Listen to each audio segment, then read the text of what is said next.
will now start discussing the instruments located in the upper part of the overhead panel, starting with the transponder panel located here. The transponder of the An-24 is actually quite simple. You use this red button to ident yourself in case ATC requests as such. This knob here is not implemented. This is the on-off switch for the transponder. The green light indicates the transponder is active. Again, this knob here is also not implemented. This switch here is not implemented. This knob selects the mode of the transponder, such as mode C, mode A.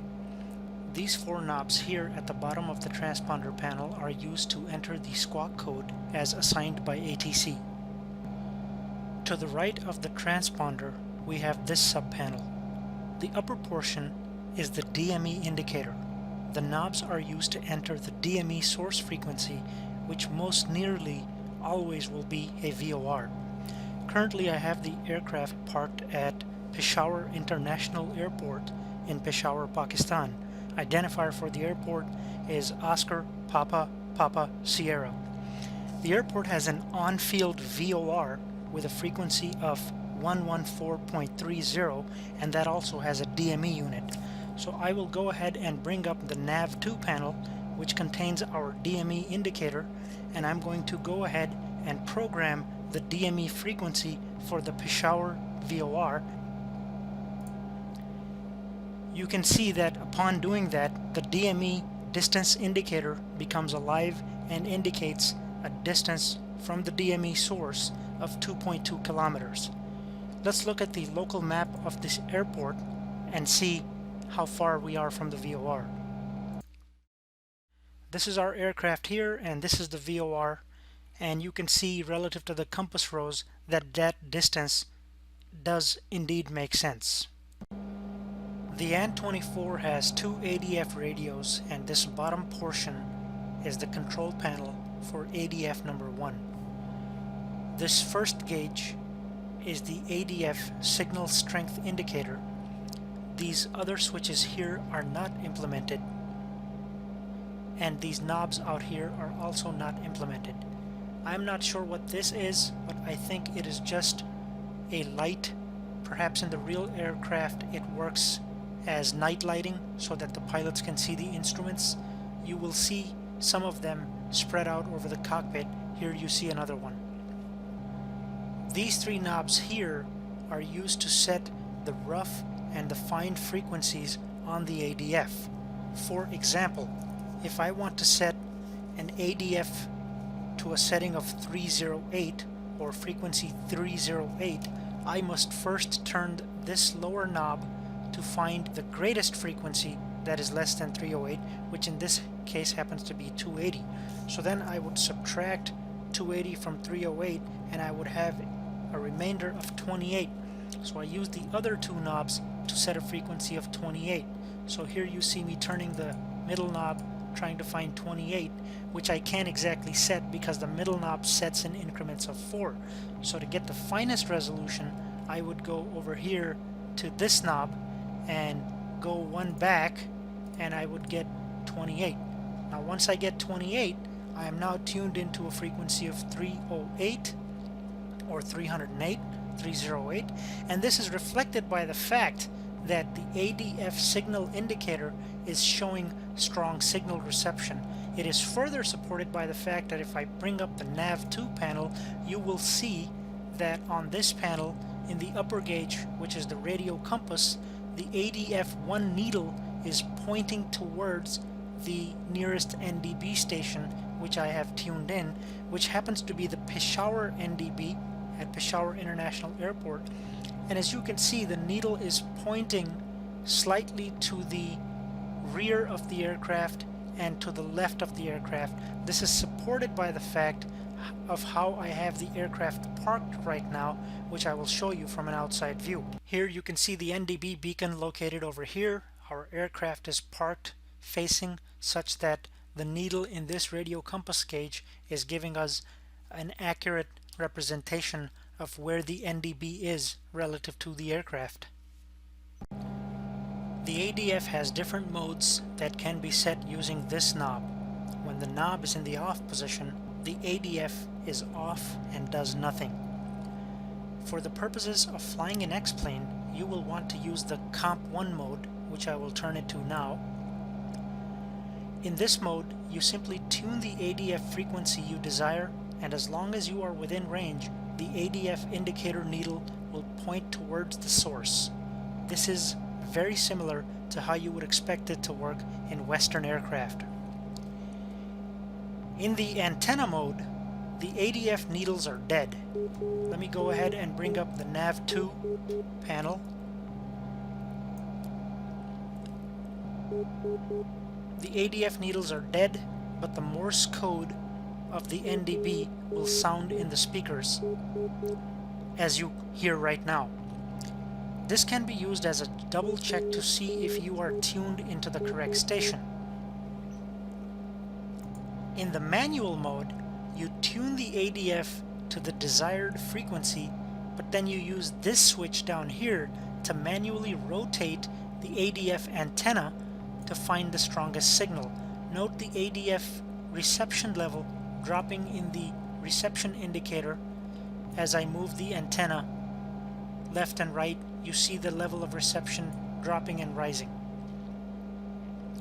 Due to the fact that the ADF antenna is symmetrical, you may have to guess whether the ADF is in front of the aircraft or behind it as you reach peak signal strength on the ADF signal strength gauge.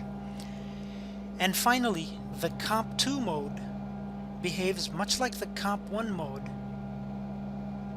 and you get much better signal reception, but at the cost of inverse indication. By that I mean that the ADF direction needle will point opposite to the station, so you will have to keep that in mind. As a side note, for all of my flights, I've used no other mode than Comp 1, which requires the least amount of work on the part of the pilot, and I've had no issues at all. Thus, I wonder if the other modes are just there for realism, since in a simulator we aren't likely to run into weak or obstructed NDB signals. The ADF has the capability to store and recall up to 9 different NDB frequencies. These buttons here are used for that function. Let me demonstrate how to program a frequency in and then store it and recall it. First, you push the preset button into which you want to store a frequency, and you wait long enough for any pre-stored frequency to set itself. Then, you set it to the frequency that you want to enter into that preset. In my case, let's do a frequency of 308 again. So I will go ahead and use these knobs down here to program 308 once again.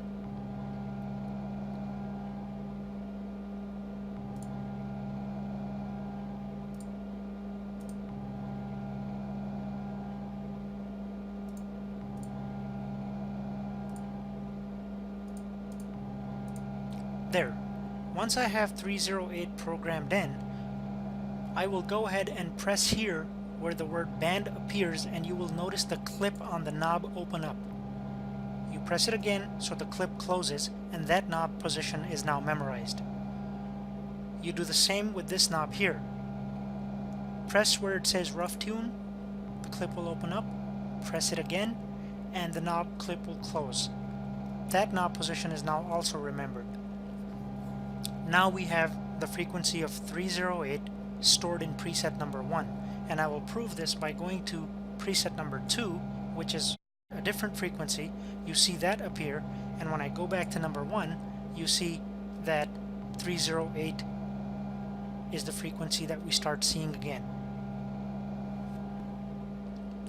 Similarly, let me now go ahead and set a frequency of 273 in preset number 2. First, I will press preset button number 2 and let any frequency that is already stored in there appear. Let's say I want to set a frequency of 273 in this preset. Well, with the big knob, I would have to turn to the greatest number less than 273, which happens to be 120, and then the difference between 273 and 120 is 153, That is what I have to program using the other two knobs. So I'll use the middle knob to get as close to 153 as possible.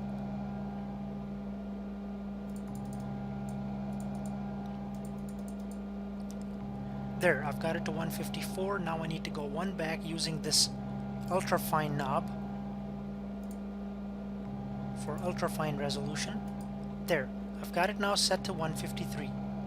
So I am now set on a frequency of 273. I will memorize this position into preset number 2 by opening and closing the clips on these two knobs.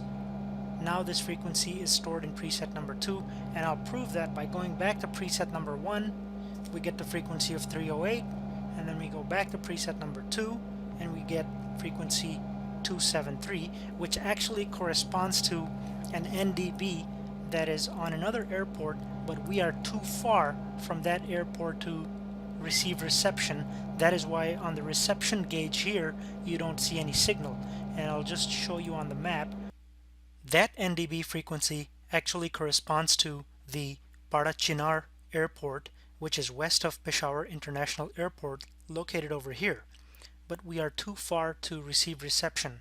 Also, there is a lot of high terrain in the middle, although I'm not sure whether it's the terrain or the distance that would be more preventive in receiving the NDB signal. Probably a little bit of both, but mainly distance. This knob here and this knob here is not implemented. Note that you can also interact with the ADF1 unit by bringing up the radio 2D panel, which actually will show both of the NDB panels at once, the ADF1 and the ADF2. The one that we're looking at over here on the overhead panel, however, is just the left one of the two that show up in the radio panel. Note that the radio 2D panel also shows some other things, so I will just go ahead and explain them while I'm at it. The right side is the ADF panel for the ADF number 2, which is actually located on the first officer side, so we will get to that in a later tutorial, but it is identical to how the ADF1 works. Here back on the left side, above the ADF1 panel, you see two more panels with frequencies in them. These are the COM1 and COM2 communication radio control panels. This is where you would set your communication frequencies. To the right of that, you see the DME control panel, which is also covered earlier on the overhead panel. To the right of that, you see the ADF1 and the ADF2 signal reception strength gauges, respectively.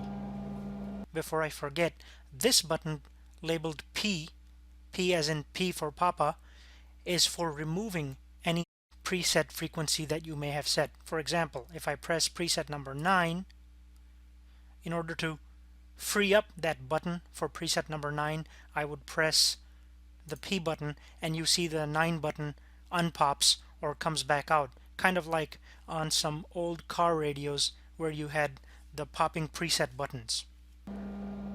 That covers how the ADF works in the An-24 for using NDB navigation.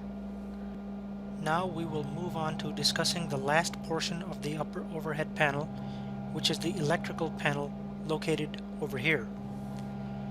By the way, before I get into that, I'll point out that these lights here and this button or knob here are not implemented. The electrical panel is probably one of the most challenging parts of this aircraft to understand. Therefore, before we even attempt it, I would like to introduce and explain a diagram that I have made with my barely sufficient drawing skills. This diagram will serve as a reference later for better understanding the electrical panel and systems of the An-24. The electrical system of the An-24 consists of 4 electrical buses. They are represented by the 4 blue rectangles. We have the 27 volt DC bus, the standby 27 volt DC bus, the 115 volt AC one-phase bus, and finally the 36 volt AC three-phase bus. The battery and ground power are represented by green boxes because they are sources. They provide power. The red boxes represent drains because they consume power. Arrows going into a blue rectangle or going into a bus from the top indicate a power source feeding or sourcing that bus, whereas arrows leaving out of the blue rectangles represent the bus feeding the entity that the arrow points to. In other words, the entity that the arrow points to is a drain on the bus. We first discussed the 27-volt DC bus, since this is the main bus and will lead us to talk about the other buses. This bus can take power from ground power, if available, and thereby unload internal power sources. If ground power is not available, we can feed this bus with aircraft batteries. We can also source it via the main engine DC generators, which are the STG16 left and right generators, or we can feed it via the APU DC generator, which is the GS24 generator, if these generators are running. Normally this bus will power most of the aircraft equipment, and this bus can also feed the standby 27-volt DC bus via a cross-tie switch. This bus can also feed the 115-volt AC one-phase bus via the P0750 inverter. An inverter is used when one form of electrical energy must be converted to another. In this case, the P0750 inverter takes energy from the 27-volt DC bus and provides it to the 115-volt AC one-phase bus. Similarly, this bus can also feed the 36-volt AC three-phase bus via the PT1000 inverter. The standby 27-volt bus can also be powered by the aircraft batteries, and it feeds the essential flight instruments. Note that this bus is automatically cross-tied and fed from the 27-volt DC bus when the generators are running. The 115-volt AC one-phase bus can take power from ground power as well as the left and right GO generators, which are the main engine AC generators. The author makes no mention in the written manual as to what this bus feeds, therefore I cannot say. Maybe passenger accessories such as laptops and cell phones, since I'm thinking it's a 115-volt bus.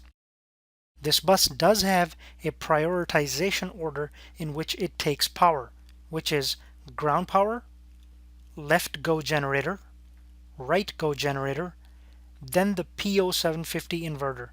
If one source does not provide power, it simply moves on to the next, looking for power. And lastly, the 36-volt AC three-phase bus feeds the autopilot and attitude indicators. Now that we understand the layout of the An-24's electrical buses, let's see the control panel, which can be used to control and manipulate them. I have left one engine running for reasons that will become apparent later. The electrical panel of the An-24 can also be recalled by pressing the ELEC or elect button on the left main menu bar. You can see it looks nearly identical, just a little bit smaller than the electrical panel as located on the overhead panel. For our discussion, I will go ahead and use the electrical panel as it appears on the overhead panel, since it appears larger and more realistic. The electrical panel seems to be covered with lots of equipment, but it is logically laid out with respect to the 4 electrical buses we just discussed. This top portion is for controlling the 36-volt AC three-phase bus. This knob on the left is not implemented. This knob here is the 36-volt bus source selector. Here you can choose what source you want feeding this bus. Once you have selected your source, this voltmeter shows the voltage being provided by that source. This is the switch that turns on the PT1000 inverter to feed this bus. The upper position turns on the inverter, the middle position is off, the lower position is for emergency power. The 3 yellow lights seem to be emergency power indicators, but perhaps not fully implemented because I was unable to see them light up even with this switch in the emergency position. Below the 36 volt bus controls are the controls for the 115 volt AC one-phase bus. This gauge is the 115 volt bus frequency meter, whereas this gauge shows the voltage on the bus. This switch turns on the P0750 inverter source. The middle position is off, the lower position is for ground power. These two gauges are the left and right GO generator ampere meters. They show the amount of current this bus is drawing from them. These two knobs are not implemented, but I would guess that in the real aircraft they are some kind of voltage adjusters.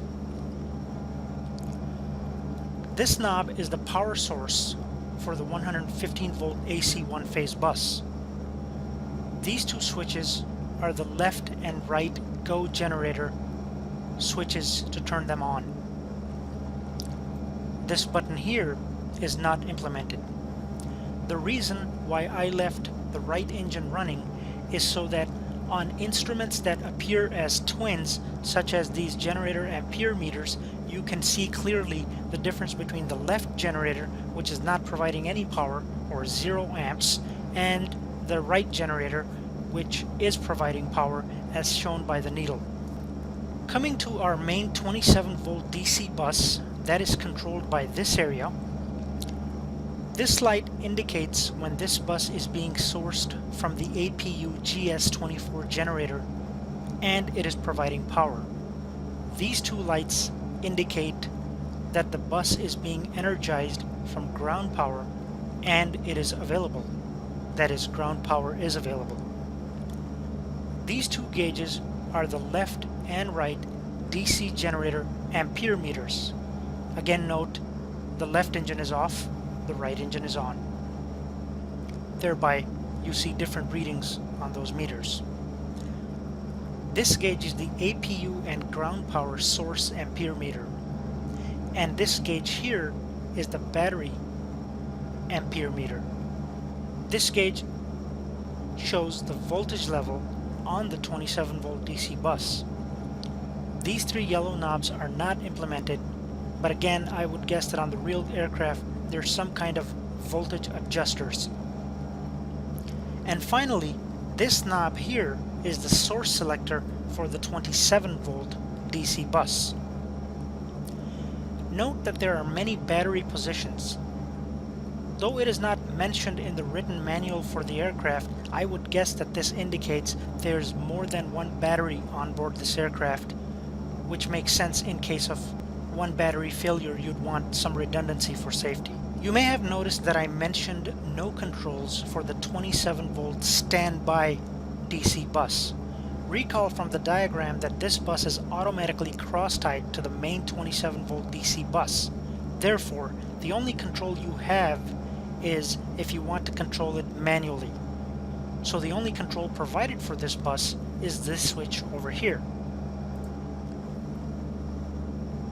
I cannot think of any situation where you would ever need to touch this switch for the purposes of X-plane flying. These three switches turn on the engine DC generators and the APU DC generator. They also turn them off. These two switches are coupled and toggled together, and they determine the main power source for the entire aircraft. The middle position is off. The upper position makes the airplane source from onboard power sources, such as batteries and generators, whereas the lower position sources the aircraft from ground power when available. These two buttons are emergency disconnects for the engine generators. They're both protected by red covers because you'd only want to press them in case of a real emergency and not press them accidentally.